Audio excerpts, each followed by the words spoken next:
آقایون توجه داشته باشید. اسامی که اعلام میکنم واسه مصادرت در خصوص پروندهشون بعد از زمان هواپیمایی دفتر معاونت زندان میاد.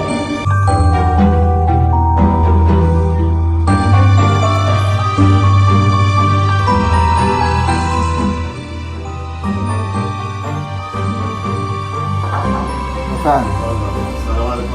سلام. شما آقای؟ بله بفرمایید.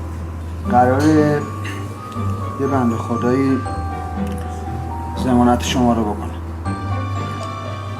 یه آدم بسیار عالی، یکی از نزدیکانه.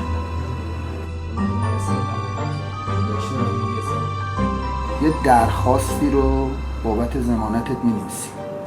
انشالله یه فرجی میشه شما از این بند آزاد. مسابقه دارم یا چیزی یه معامله داشتیم، یه چک نوشتم. آقا من فقط یه بچه مریض دارم، نوناورشون هم منم. الان دوست داشتیم زحمتم کشیدم تا اونجایی که تونستم هیچ برش کار نداشتم، ولی چند تا بچه داری؟ من دختری بسن. اینجا رو یه امضا بکن.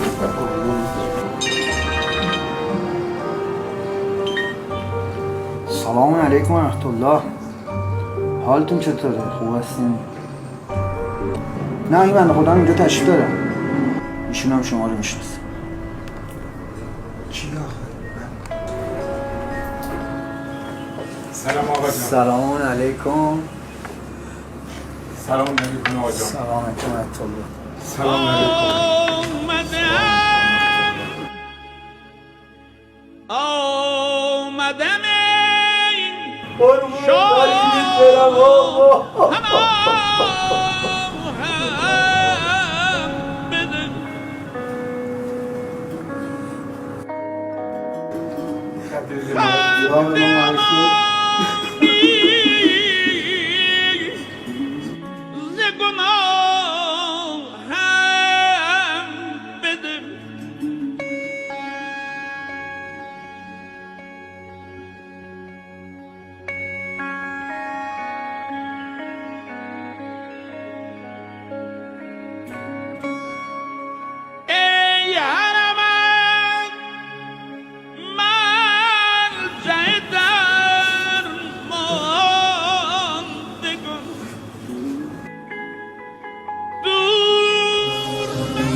چه گره هایی که وا شدن تو همین هم، چه کسایی سر به راه شدن. خیلی ها از اینجا مسافر کربلا شدن.